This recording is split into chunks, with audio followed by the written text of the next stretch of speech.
Guten Tag and welcome to a new video. Today I wanted to rank all the German emperors. And to do that, I've prepared this little tier list, as you can see. At first I was thinking about streaming this. But my time schedule is kinda wonky at the time. For example, it is 9 AM right now. So I don't think anyone would wanna watch the stream at this time. Especially not a stream about me talking about the German emperors. So I will just make it as a video because it's easier and very much more comfortable. We start with Wilhelm I, the first emperor of Germany. He was born 1797 in Berlin and died 1888. He was proclaimed emperor in 1871 in Versailles, as we all know, after the war against France. And he basically started the whole German Empire thing. It was a long road filled with war, but in the end, he managed to rule a united Germany. To be fair, he wasn't the person who really united Germany, he was more so the person who stood at the top. I think we all know that in reality Bismarck was most responsible for uniting all the German lands except Austria because fuck him. So he can't really take credit for uniting all the Germans, but he can take credit for allowing Bismarck to do so. He put Bismarck into his position and he trusted him to do the best for Prussia, which in the end was to unite all the Germans. So that gives him some plus points. Some more points we should give him for his magnificent beard. I mean, have you seen it? It's amazing. I wish I had a beard like that. And someone with a beard like that can't be a bad person, right? Wilhelm I was conservative and militaristic and was raised and lived the Prussian traditions. And he also exported those Prussian traditions into the German Empire itself. With this export of culture and also the more standardized version of German, he kinda tried to get rid of those separate identities the Germans had. Before the German Empire there were many states and everyone had kind of their own dialect and some of their own traditions exclusive to a specific area, and he tried to get rid of them a bit at least, so to have a more united Germany that could rally behind him and be a real nation state instead of a nation made up by different nations. To conclude, I would say he was a good leader. He managed to have Germany united and ruled it okay. I mean, things were, Germany got some colonies and was heavily industrializing, expanding its power, which in the end didn't go as planned, I assume, but that is not his fault. Now, to give him a rank, I would put him in A tier probably. He isn't an S tier because he was in the end influenced by Bismarck heavily and also oftentimes didn't really get what he wanted but what Bismarck demanded. So he isn't the strongest of monarchs, but he's probably one of the smartest German emperors we have on this list. For allowing Bismarck to do his thing, for trusting in the right persons and for being a pretty good leader. He also doesn't get S tier because he was kinda a dick towards minorities. I mean, it's pretty common at the time to be. He allowed Bismarck and the government to heavily mistreat Polish and Catholics and other people deemed as enemies of the empire. And he could have simply put a stop to this or made it less harmful. So he wasn't really the best person to lead for all of his subjects, which he could have tried to be, but again, it's the 19th century. People were not that open-minded and he wanted a nation state made out of Germans, so it is understandable, it's still a dick move. So he gets A tier. Moving on to the next emperor, which is often forgotten, Friedrich III, in English known as Frederick III. He was the son of Wilhelm I and he reigned for a total of 99 days. Yeah, it's kinda short. He died very soon after he got the throne. It's a very sad story. But before his death, he was a great man. He was raised very traditionally by his Prussian father and into the Prussian traditions of discipline and militarism. However, he married an English lady named Victoria, who actually was the first daughter of Victoria, the Queen of Great Britain. So he got influences from the moderate liberal England and the very conservative Prussian Germany. This made an interesting mix, because he was very good as a military leader. He fought in the wars to unite Germany, even though he heavily disagreed with Bismarck and he hated war. He still felt obligated to fight in them as a commander, and he did very well. And he was beloved by his soldiers, so he showed great leading qualities. However, he also studied at a university.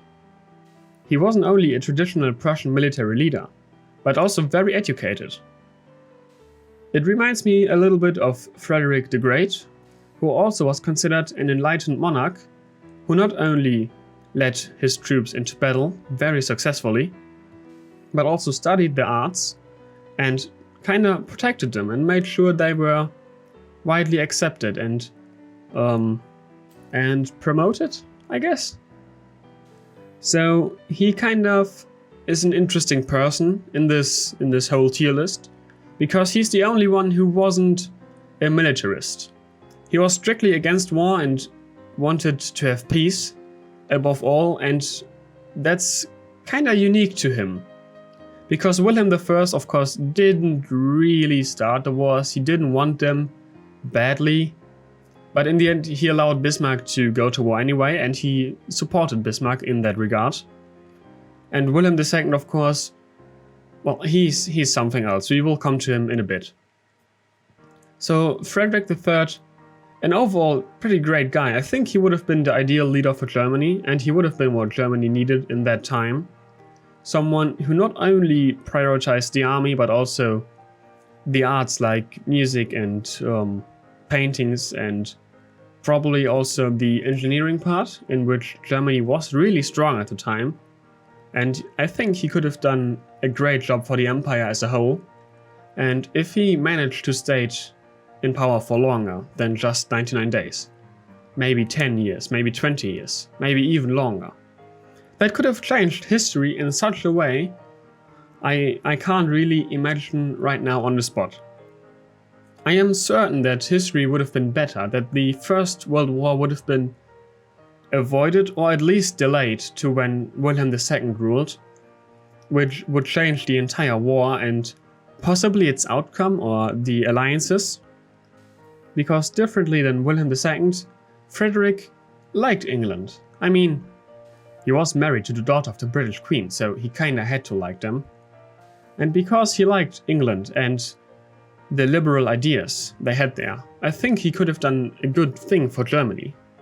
Like bringing this constitutional monarchy into the empire, which would have changed a lot. Really, many things, and it's so interesting to think about. This person could have changed history. But he was a very heavy smoker and died of throat cancer, I think it was. Interestingly, he also died 1888, like his father did, which made the year 1888 into the Three Emperors year of the German Empire, because 3 emperors ruled that year. Makes sense, right? If one dies, the next one has to go and be emperor. Otherwise, things don't work. So Friedrich III had a huge potential, I think. And he's a very interesting person, and it's really tragic that he died early and didn't manage to change a lot. He did do some things which angered Bismarck. He and Bismarck were not really on good terms with each other. I guess they respected each other, but they had very much opposing views. Bismarck, after all, was this guy who liked war and saw it as an opportunity, while Frederick despised war and just didn't want to do war at all. So I guess they wouldn't have I guess they wouldn't have gotten along very well. I guess Bismarck would have been fired under him as well, or he would have resigned. So I don't know if that's, well, we can't say if that's a good or bad thing. I think it would have caused a little trouble in the government. It's fine probably. It's probably fine. So because of his amazing potential, I will rank him higher. I will rank him high in the upper tiers. However, because he didn't really rule all that much, I can't give him S tier. I can't give him A tier because he didn't do a lot and he didn't manage to change things, or he didn't have the chance to show off how great he was. So I will place him in B tier, in a solid B tier that is. He would have probably been the best emperor, well, out of these people at least. We don't know, maybe we would have gotten another individual that's amazing. Sadly, we can't tell because history wasn't good to him. However, he did do the thing and had a child. Hurrah! Wilhelm II. Oh boy, let's go. Wilhelm II was a troubled man, I would say. He was born with a defect in his arm. His arm was pretty much useless. He couldn't really do a lot of things with his arm. It was stiff, and that was something that really hurt his ego, and also his relationship with his parents, or with his mother and grandmother. His mother Victoria said that she couldn't love him because of the arm, which is pretty hard, right? I think it's a little drastic. I mean, it's kind of shitty to have a stiff arm and stuff, but not loving your child because of that is quite harsh if you ask me. So, well, that's kind of a dick move also of her, but we are here to rate Wilhelm, not his mother. So, because of this strained relationship, he had a certain dislike for the liberal ideas of England and Great Britain, and he had a complicated relationship with both. He admired the British Empire, like he was a big fan of it, and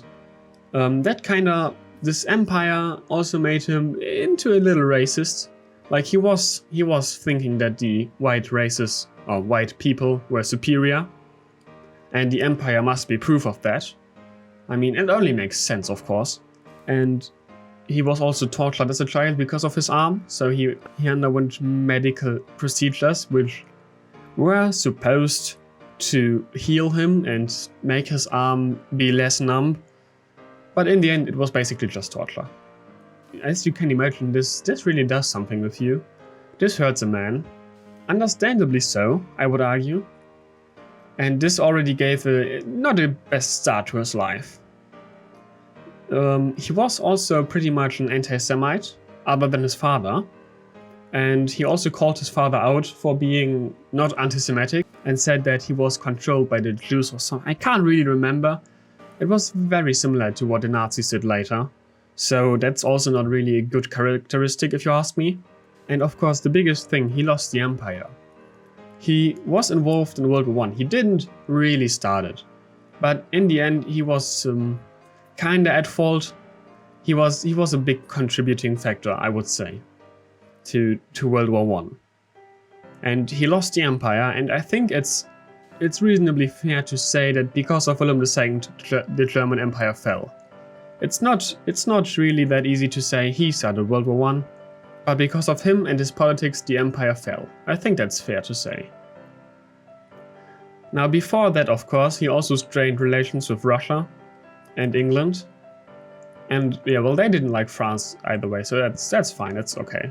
But he alienated his possible alliances and one of the strongest nations, being Russia. And that's diplomatically seen pretty stupid, if you ask me. He also was easily influenced by the people around him, like the military and the business people around him. For example, the guy who owned Kruppstahl, like the biggest steel factory inside Germany. He heavily pressured Wilhelm to get some colonies so he can sell his stuff better. And in World War I, he was basically just there to show off, hello, I am the emperor guy. How's it going? while the military essentially ran the country and did everything. So he wasn't a really strong character, but an impulsive one and someone who's easily angered and gets himself into things that he should have not. He gave many speeches that went way too far and way too aggressive for whatever he was trying to do. There are some examples you can see with the, what's it called in English? Hullenrede, where the Germans went to war in China with other nations, and well, he overdid the speech again. Hans speech. Well, I guess it's not really well translated. Anyway, that's one of the examples. Like, he was, I don't want to say stupid, but too impulsive to be a leader of a country like that. If his father had lived longer, then he would have maybe turned out differently and be less easily influenced and be a better leader, but well, that's not the case. He came to power very young and, well, for German and imperial standards at the time, and even for today. I mean, most of our politicians are like 50 or something, and he was 30, I think, or 20, somewhere around that. So he was young, impressionable, and not a great leader. I can't put him in B tier. I don't want to really put him in C tier because he lost the empire and he was a little delusional in the end. He thought about returning to Germany, but that in the end turned out to not be the case, as we all know. So I will put him in D tier because out of these three, he's easily the worst emperor. And I think it's understandable why I put him there. If you have any points to counter my arguments, then please write them in the comments. I always like to discuss, and especially with something I know at least a little bit about, like the Imperial German times and the emperors. And now we've got all the actual emperors done, but I've also included this little fellow here. You may know him, you might not know him, I don't know how popular he is. He's Prince Wilhelm. He's basically the firstborn son of Wilhelm II, so he would have been the next emperor. But he wasn't because the empire fell. I thought about including him in this list, and I mean, it's a very short list, so I included him to have at least a little bit more to talk about. And I think he's worth talking about because he played a more or less important role later on, after the empire fell. So this is Prince Wilhelm. He would have been Wilhelm III if he were to gain the emperorship. However, when his father fled the country, he also fled to the Netherlands. Different than his father, he came back. Sadly enough, he came back to the Third Reich. Oh no, to the Third Reich, to the Nazi regime. And he kinda was around and did a thing, and he basically made some advertisement for the Nazis.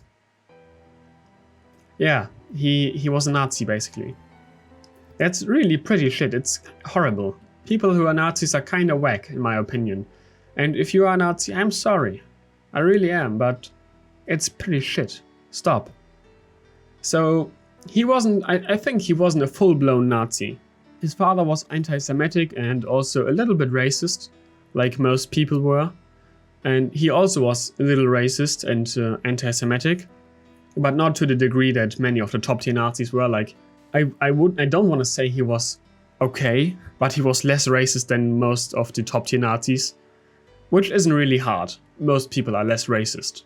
He might not have been as bad as Hitler, but he still was involved and made advertisements for them, and he joined the Nazi party and the SS, I think, or SR, I can't remember for sure, but he played an important role before they got power.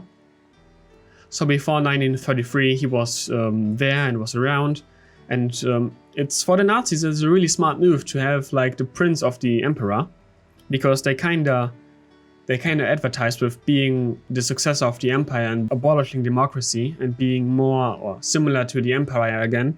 Making advertisements with this guy makes sense, of course, but he let them do it with him. So he's kind of at fault for not seeing how the Nazis manipulated him and everyone else around them, which is something many people fell for. but he should have really not been there too much. I guess he just didn't know better like many other people did. So it's not really an excuse, but it can't be done. It happened. In fact, in this picture, he's also wearing a Nazi uniform. You can't really see it right now because it's pretty small, and I cropped most of it out because I was more interested in the face than the uniform. But his meddling with the Nazis and, well, not being against the hatred that they advocated kinda gives him a loyalty, I would argue. Understandably, I hope. In the end, he denounced the Nazis, I think, similar to his father, because Wilhelm II didn't want to be buried in Germany until there would be a monarchy again, which didn't happen. At first, he was a fan of Hitler and thought he would bring back the monarchy in some kind of way. But soon after they came to power, he realized that he was scammed. He was scammed for the fame. And I think it was similar with Prince Wilhelm. So we will put him to his father in D tier because he was an emperor, so he technically doesn't belong on this list. And he did some wacko things, which doesn't really give him a lot of points in my book. So I think it's fair to put him in D tier to Wilhelm II, who lost the empire, and this guy didn't retake it, and he didn't make any efforts to denounce what was happening in Germany at the time. So yeah, there you go. This is my emperor's tier list. I could also move them all up a tier, or, well, I could move Wilhelm and Frederick up a tier, each one, but I think this is fair to say. Again, Wilhelm I was a good emperor. He united the German Empire, or well, he was head of the state of a united Germany, the first one in fact. Friedrich III had amazing potential. He would have been probably the best of all of those had he ruled longer, but it wasn't meant to be. Wilhelm II lost the empire, was anti-Semite and a little racist. Just a wee bit, but too much for me personally. And Prince Wilhelm was not even emperor at all, and he was tricked by the Nazis and used as a tool, and he didn't recognize it. So yeah, that's my list. If you have your own list, you can send it to me on Twitter, or you can write it in the comments. I would be happy to see how you think all of these people deserve to be ranked. If you have any arguments or counter-arguments, please write them in the comments. I am excited to see what you will write and how you think my tier list turned out in the end. I hope you enjoyed this different kind of video. I got inspired by Embrace Historia. Actually, I wanted to make a parody, but... oh, well, not a parody, but I wanted to, well, copy that video a bit, because I think it's kind of funny to talk about the rulers of a long lost time for 30 minutes, which I did right now. I'm probably going to cut it down a bit because I rambled a lot and it was mostly nonsense. But yeah, I wanted to make a joke and it got too serious again. I've got this problem, I know. Anyway, I hope you enjoyed this little thingy. Go watch my streams on Twitch. Thanks, I play EU4 and also Crusader Kings free. Visit me please and have a great day. Until next time. Bye.